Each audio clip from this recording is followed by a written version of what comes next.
Harley hat up here, so I won't forget it. I don't have any screen stuff or technology stuff, so we're just going to talk about the secrets of the universe. In case you were wondering if I need those kind of things, yes, the collective minds in this room probably know everything you need to know about light, the universe, and everything. 42. No, the number's changed. I thought it was 42. There was 42 last century. Now it's another 40. I guess and they don't know why the lights are off. So I'm kind of in the dark, so that's why I thought I'd stay up front instead of on the wall. Which I'm actually not. I'm not upset about not having lights, because usually bald guys are very aware of when they're always standing underneath the light. I can turn my head and see the mirror ball things on the wall when I've always wished that I had a better lighting director. Even if I'm standing outside, like on a portico, there's always like an overhead light right above me. And I see everybody else on the porch with hair, and they're not understanding under light, and there I am. So this is cool. I'm okay with this. I'm here to talk about Stranger in Paradise and Echo. Since I was last at WonderCon, I finished Strangers in Paradise.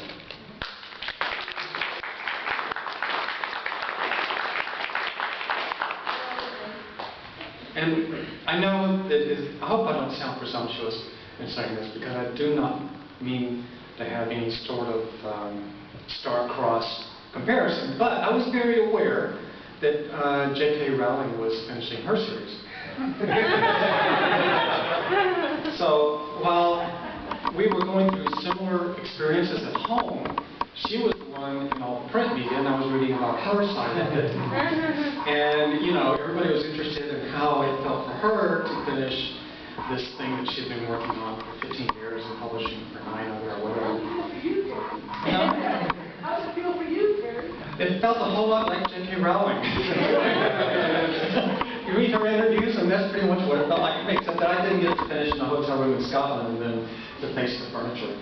But I did actually finish most of it in Santa Fe, because I wanted to have that connection. You know, the story finishes in Santa Fe, and months before I worked on that issue, I told Robin we've got to go to Santa Fe for that, before I do that issue, so that I can get the sights and the smell and be in the mood. I have been to Santa Fe enough times that I can, I connect to it, but I wanted to be there and actually, kind of be able to always know that that part was genuine, and I was there when she was there. And I guess there is some sort of little craziness to it where, my characters become too real.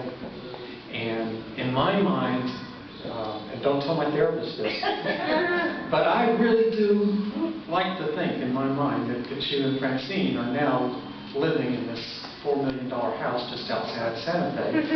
And they're just unbelievably happy. They have great kids. And they have a routine, so that if you went to a certain park or a certain restaurant once a month, you would see them there. You would be at our table,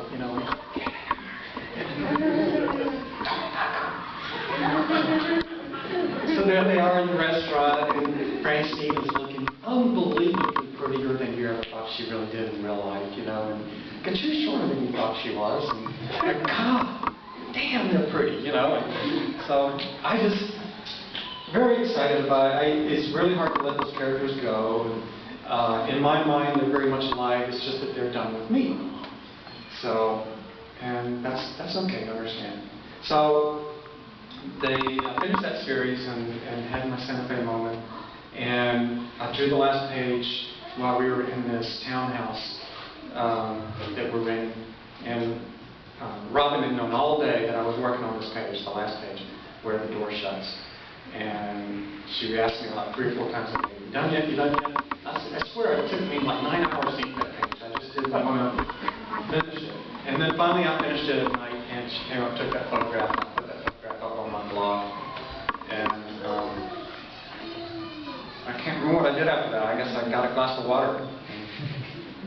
Went out and sat in the garden with the water hose on me and just stared. I don't know, I don't remember anything about me personally that went on after I finished the book, but I just remember that the book itself, their world, it was all about them. So I don't have any great story of champagne and $900 bill or anything. Well, okay, so the real story is what happens after that. My plan was to go to the SIP party in New York and have a party there and be with all my friends. And then I had some more conventions to do. And then I would take, like midsummer, I would go home and I would open up all the ideas that were in my filing cabinet and pick one. And then that would be my next series. And I would just do a lighthearted series for a year and try to buy some time and then figure out what my real long next series would be. Well, when I got home and I looked through all the ideas on the desk, I didn't like them. Most of them I started writing down from high school and a lot of ideas from, the 90s and all that. And suddenly I looked at them and they just kind of looked, they didn't look fresh. So I also discovered that after having completed SIP, I got a lot of things out of the system.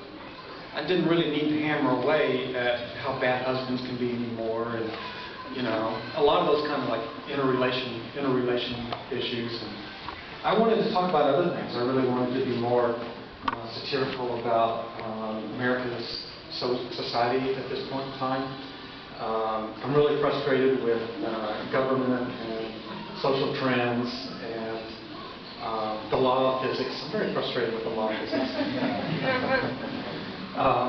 So these are the kind of things I was more interested in, rather than what people look like in their underwear.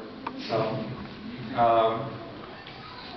I realized that nothing in my desk was going to work, and I had a blank piece of paper, and it was August, and so what, May, June, July, August, 3 months, nothing being done yet. I'm getting a little worried.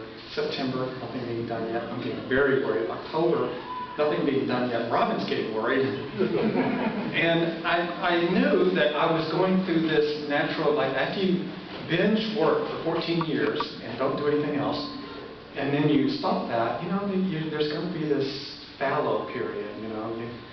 You can only, you can only plant in a field for 7 years in a row, and you have to let it take a year off. So I knew I was doing that, and what I was trying to do was speed up that downtime as much as I could. I couldn't afford to take a year off. I wanted to stay in making comics because everybody has a short memory. I didn't want to. I felt like if I took a year off from comics, that it would be like some super band that breaks up and takes 15 years off, and then they try to come back and expect their audience to be there, and they're not. Like Journey or something. Like the last time they did a concert, there was like 100 million people there, and then they try to sell a ticket tomorrow, and there's only 3 tickets sold. So the world moves on. So you got to keep making comics, especially. So I was getting very antsy, and that's actually what I needed, which is kind of my point. When I had all the time in the world, I couldn't think of anything. And when I began to really feel pressure, I thought it really kind of helped me concentrate, which is how it works for ADDs, I guess.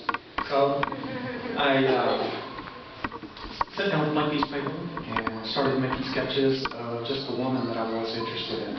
And Julie came first, and then I had all these other ideas, but it was just this huge bulletin board mess of ideas, and running through the ideas through my family and through